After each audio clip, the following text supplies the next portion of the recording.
Hello, welcome to the Matchbook Horse Racing Podcast, our Saturday preview, which is not the greatest Saturday of horse racing quality-wise, but I'm sure as ever there's plenty of racing and there's plenty of opportunities for us to have a go at something as well. Joined by Sam Turner and Donn McClean over the other side of the screen. How are we, chaps? It's been a long time since we spoke.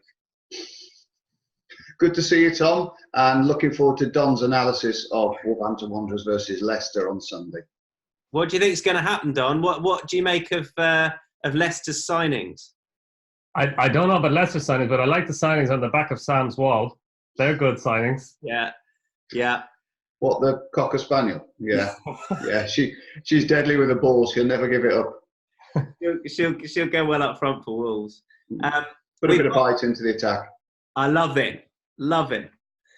We've got some group racing for juveniles with the Sweet Solera. We'll come to that, and we'll start with the Rosa Lancaster at Haydock. But we don't know what ground they're going to race on. We're recording this early on Friday. We know what is likely to turn up. We know that the horse that sits pretty at the top of the market currently, which is a Dabe, is going to be, or Connections, be very happy if the rain keeps on coming. Currently 2.25 at the moment. Wissa Hicken is 6.5. Pondus, still think there's a good horse in there. It's 7. Raise You 7.5, then a bit bigger the rest. But Sam, is this a race you're going to want to lay off until you know what's going to happen, or is there an angle now with the likely forecast, knowing what's turning up, and getting stuck in at the moment? I think anything odds against for a day, you've got to take it. Obviously he's massively favoured by some soft ground, whereas Wissa Hicken is a horse that plies his trade on the synthetics, and he's almost world class on the synthetics. He can't play to his strengths surely if Haydock turns into a bog, whereas a day will just trot through it like he's going out for a skip in the morning. I mean, he's so one-dimensional really, a day, but I don't mean that to be disrespectful, but he must have cut in the ground, as everybody knows. And although things didn't work out for him at York last time, in that race where Elikam got first run on him in the York Stakes, the Group 2 there, I just felt that a lot of sort of William Haggis's horses, the older horses around that time, were just a little bit below par, and I don't think he did a lot wrong, to be honest. I think Elikam's a pretty useful horse, as we see, and he's going to be something that might run in the Juddmonte back there in a few weeks' time. So I think the level of the form's still pretty decent, and Adair just wasn't that well suited by the way that the race sort of manifested itself tactically, really. He just got caught out of his ground a little bit, had a little bit of trouble in running, and Elikam had just gone. As we saw, in various guises, Elikam is a pretty useful horse now. He's back to his best and starting to vindicate the faith that the Johnson team have always held in. So I think Adair, I could see him going off a pretty short price here, unless there's massive support for Pondus, because he copes with soft ground quite well. And Waddell Safa is another that won't be inconvenienced by it. But Adair's the class act in the race, and if he's anywhere near that Ascot performance, then he's going to be awfully hard to beat here. I don't find sometimes, I don't know what you guys think, but I don't find performances like that at York. You see it, I think, and York's a brilliant track, and the ground is always in great nick. But sometimes when you get, and they had recent rain there, it can get a bit loose, and sometimes you see horses just struggling a little bit. And I don't know, I don't think he was unlucky. He may have finished closer with the run. He was beaten fair and square, but I just think he's better than that. You can get some surprises there as well, and I don't find it too hard to forgive sometimes. So I'd be very confident about his chances. I think Pondus is a really good horse, and I think he will show his best when he does return to 1.5 miles. Although he was keen over that trip at Ascot, I thought he looked as though he wanted to return to that trip at Newbury last time. And I think this, again, I think this just might be a bit tough for him, particularly over this trip. I'd be very confident about the favourite here, and 2.25, I'd agree, is a price it might just be worth taking now, because he could go off a fair bit shorter. Don, what do you think? Yeah, look, you can't not like Adair. He's a really likeable horse, and he was actually due to run at the Curragh, but he was taken out because of fast ground. I thought Elikam beat him on merit last time. There was kind of talk afterwards that he didn't ever run through the race, and he didn't. He got into a little bit of traffic, but Elikam was very good, and Sam was saying he's the good horse. He's out of attraction, so, and obviously Mark Johnson loves him, and he's progressing now along the lines which you hoped and expected that he would. And Adair ran on to take second place, but it definitely wasn't up there with his Wolverton Stakes run. For all that, I fully agree with you, Tom, on the York point. It's a track that, I think we've discussed this before, course form is very important at any track, but it's more important at York than it is at most. And it's more important, I think, at York on easy ground. If you've proven that you can handle easy ground at York and you're going back to York on easy ground, I think that's a massive positive. So if a day performed a wee bit below what you expected that day, then you can allow him that. But yeah, like I do like Pondus. I agree with you. I think 1.5 miles is probably his thing. I thought his run the last day against Fox Chairman was good, for all that maybe Fox Chairman underperformed a little bit. He was kind of more workmanlike, but I think that the fact that he's got very good form or impressive form on soft ground at Nottingham, that's a positive. And also the fact that the soft ground will make it more of a test on over 10.5 furlongs at Haydock than it would ordinarily be. So I think there's plenty of, I think, I fully agree with you, Tom. There's more to come from Pondus. And this is a race that does favour 3-year-olds. I think they've won it 3 times in the last 3 times in the last 4 years. Look, he has to improve quite a lot to get up to a Dave's level, both in terms of what he's done and in terms of ratings. But he's only raced 5-6 times. He's got that nice upward trajectory that you look for, and I think he could give a Dave a bit of a fright. Yeah, we're singing from a similar hymn sheet, aren't we? Where are we with Hicken then? We know this is a good horse, but 113 days off on what could be testing ground. His last turf win on quick ground and he's giving away £3 to a horse like a Dave. For me, Sam, he's just not a betting prospect on what is likely to happen here. I'd be against him here. For all he's rated the best of these, he might still turn out to be the best of these. But on this day, what's likely to happen with the weather, I'm against. I'd be surprised if he runs, Tom, if I'm honest. Leave it at that. I mean, he's, American sire, fast ground Cambridgeshire winner, obviously multiple synthetic winner. I'd just be surprised if he wants a slog in the mud round Haydock. The one horse that we haven't sort of quickly touched on is Raise You, who, is a 3-year-old, improving 3-year-old. He couldn't make much of an impact on the French Derby, but prior to that, he looked very progressive, won very well on soft ground. I saw him firsthand at Newbury when he was just beaten by King Ottakar that day, and he struck me as physically a really nice horse just to become a pretty useful 3-year-old, and he sort of built on that impression when winning in the spring on very soft ground. I think he's been kept back I think he's had a nice mid-season break, and I think he's been kept back for sort of autumnal soft ground targets, of which this is, we're starting to move into one. It certainly feels like autumn as well with the weather that we're getting. So I'll be fascinated to see how he sort of copes with this rising class, really. Obviously, he couldn't mix it in the French Derby, but, this might be a little bit more, well, I'll say calmer waters. There might be running water at Haydock if we carry on with this weather. But I think and he's an interesting pace angle as well, because I think they might just crack on again. But I wonder if they'll do that with Pondus. He just looks he looked really good at Sandown when they just let him roll, I thought. And I think those two, those two are very likely to run, even if the rain comes. Yeah. I'm not sure about Wissahickon, and they may just have it between them up top. Could work for a day. But there we go. Anything to add to that one, chaps? Did something come to light after Wissahickons' performance on the all-weather last time? Because obviously he's been off for a while, and he did underperform that day. Was there something wrong with him that day? Because I didn't hear or read anything that was something amiss with him. Don't know. No, I mean, obviously with subsequent performances from Matterhorn, you'd suggest that maybe he didn't. Maybe he was only 1 or 2% below his best Wissahickon, because obviously Matterhorn has proved to, well, he was the story of the winter, really, wasn't he, with his performances on the all-weather.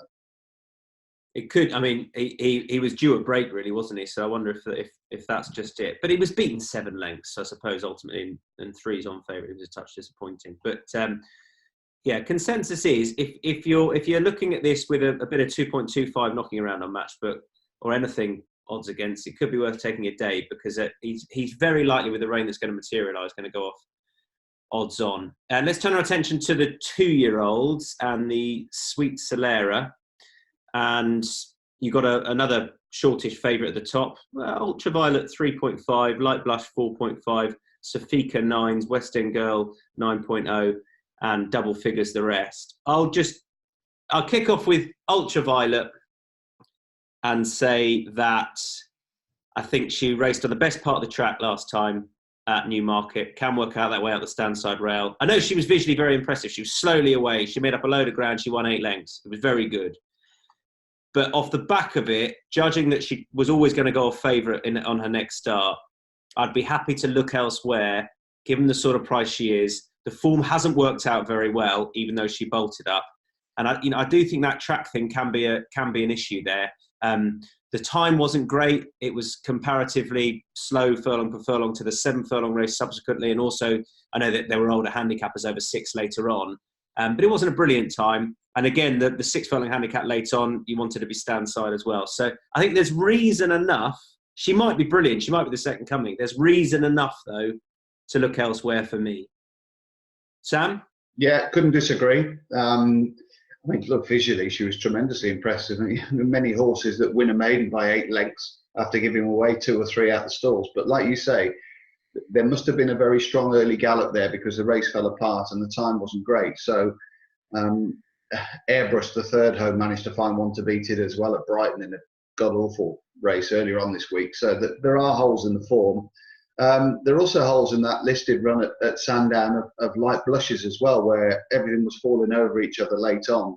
Romsey and West End Girl were both inconvenienced and suffered trouble in running behind Walk in Marrakesh, who dictated that day under yet another brilliant front-running ride from Frankie. So I'm not sure about the level of that form either. So my inclination really is to look at the likes of Safika, who was very impressive first time up at Ponty, strong staying performance over 6. Easy to back, 5-1 chance. Typical Sir Michael Stout drifter, really, first time out for a 2-year-old, and yet belied any worry that she'd be too inexperienced for the gig by bolting up that day by a couple of lengths. The other horse I like, which I think has been completely disregarded by the market, and I can't quite for the life of me understand why, is Ananya, Peter Chapel-Hyam's filly.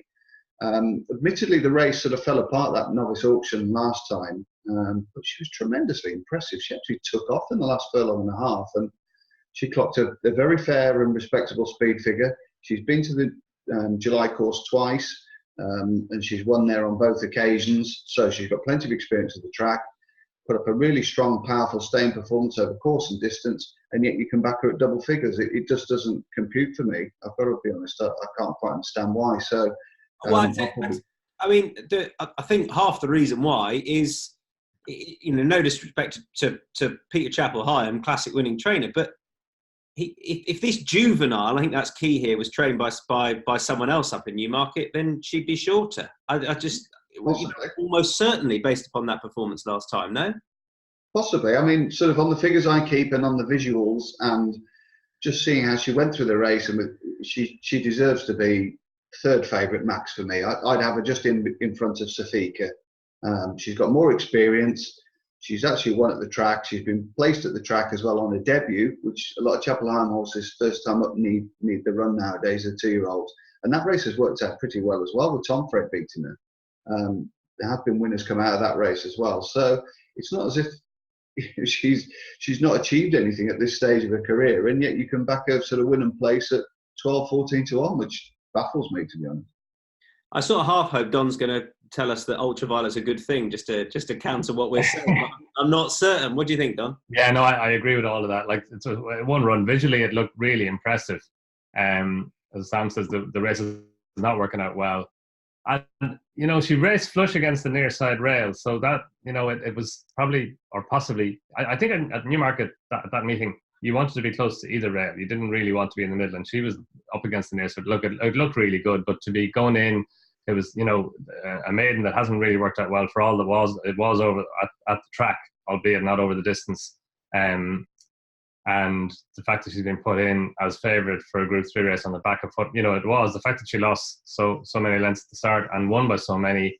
That's obviously a positive, but as Sam saying, the time figure is not great. Then she's definitely a favourite to take on. I kind of thought Light Blush at Sandown was just disappointing. She didn't finish off her race that strongly, whereas West End Girl did. For all that she was beaten by her, I thought she was very badly hampered inside the final third. Now she probably wouldn't have beaten Light Blush anyway, but she would have been a lot closer to her. And Sylvester Sousa just took her back and maybe to stop her catching heels.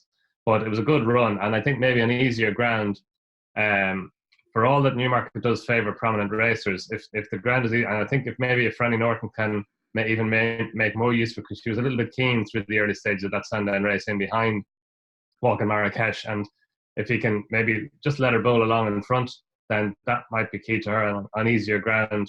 We don't know if she handles the track, but we know she stays 7 furlongs. She won her first race on a race road stage at Haydock over 7. And yeah, I don't think she's a fair bit bigger in the market than Light Blush is. I think that's too good. I think she should be closer, maybe even similarly priced to Light Blush in the market. But yeah, look, it's an interesting race, but I don't think it's one to get too deeply involved in. I think there are lots of unknowns and lots of fillies in there who have the potential to improve, and then if the rains come, it's going to introduce another imponderable into it. I'm hoping the Newmarket where there's nothing like Haydock. It looks okay. I'd be surprised if we're currently good to firm, and I'd be surprised if it gets any worse than good, given the forecast. But I don't know. Shafts will tell us more about the weather forecast, won't you? I'm just looking, Tom, as you like to. You like your latest weather moves, don't you? Good ground at the moment. Friday, overnight and morning rain, clearing to leave sunny spells and showers. Saturday, windy and the potential for more showers. That's great work. I tell you what, so if ever you're not on the weekend pod, can we still get a weather update from you? Yeah, of course, no problem at all. No problem. As long as I can have the Schaffernaker's clothing budget, because he always looks pretty sharp, doesn't he, the Thomas? Yeah, well, as do you, so we'll get on to that. I'm sure they won't have a problem with that. My final point about Ultraviolet, I've gone. My final point on Ultraviolet is I was all out to, before the market had really formed, to put her up as a lay, and she is bigger than I thought she might be. Now, I thought we might be looking about 3.0 or shorter, but we're not. We're nearly a point bigger than that. So I think Safika is a fair enough play against, and I would be against Ultraviolet, but I couldn't be all out laying her, and just in case, because she was visually impressive. But I think there's better value knocking around. On Friday elsewhere, I'm Don, as you know, because you were there at the start of the week, we did our Matchbook Racing review, and I pointed out Desert Icon as a horse to follow going forward. I didn't think he'd be turning up back in trip in the 4:55 at Newmarket. He was very good when he was held up at Salisbury, and he wasn't so good when he was held up at Goodwood. If they go to a more prominent ride, I'm convinced he's better than his mark. So Desert Icon, I'll still be backing.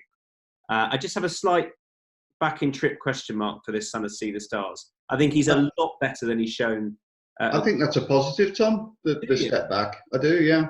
I do. I thought he was coming to the end of his tether a bit at Salisbury, and, I don't know whether that strongly run 1.5 mile race with a bit of cut in the ground at Goodwood just found him out a bit mentally. He didn't find at all, did he?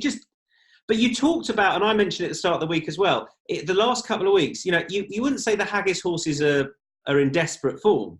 No. They're not quite where there were a few disappointments in the last couple of weeks, and he's just better than that.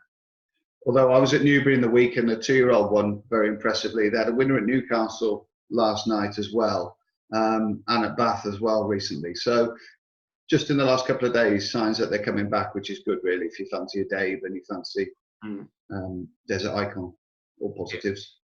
I think I will back him. The market's not formed yet. I'm not sure where we are. There's not any prices, but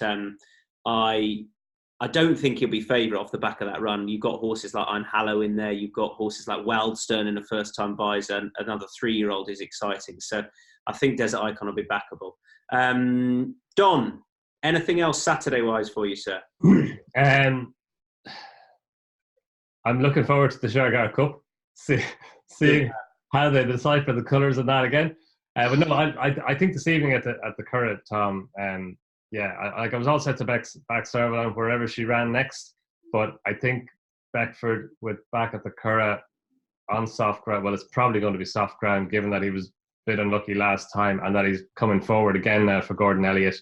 But Donnacha O'Brien booked. I think he's the right favourite, and I think he's the most likely winner of that Phoenix Sprint. Sam, what about for you? Yeah, I've got about as much idea with Saturday's racing as the commentator of the Shergar Cup's going to have. Trying to pick those out, especially on a wet day. Well, I wouldn't fancy that gig for any money. King's Pavilion for me in the 1:55 at Haydock.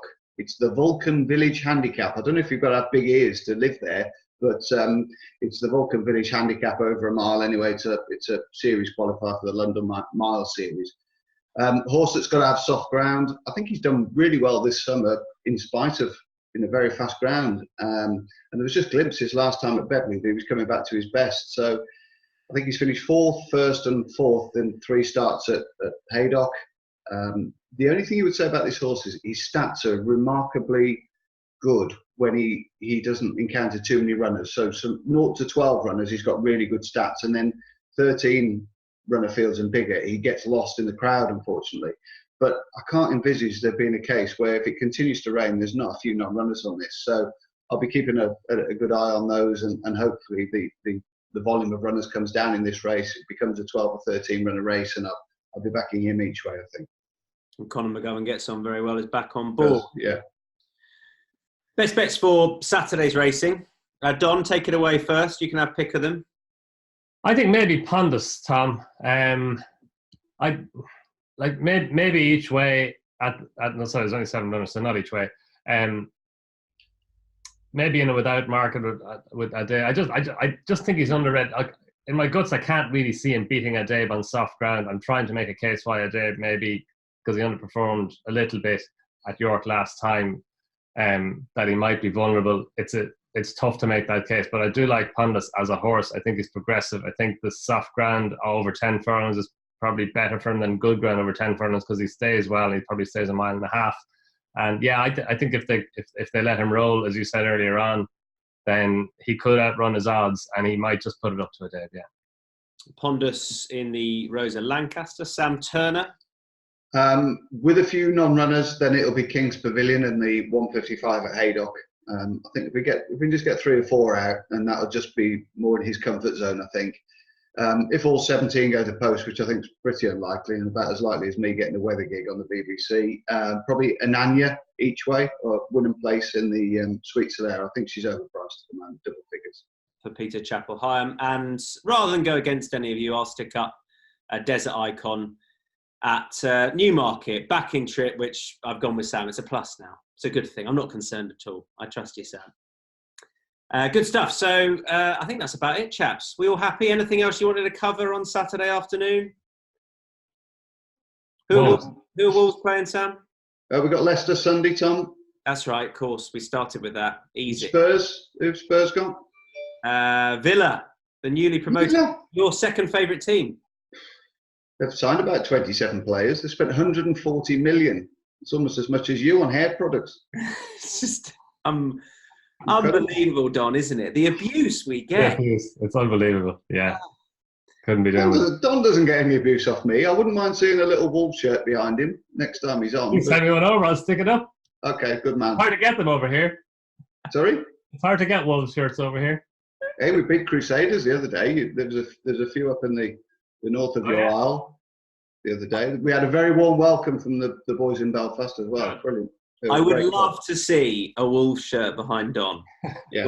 We'll try and make it happen. Great stuff, guys. Thank you very much indeed. That is it for our Saturday pod. Don't forget to join Don and I for our Matchbook Racing review. But as far as our previews goes, that's it. Bye for now.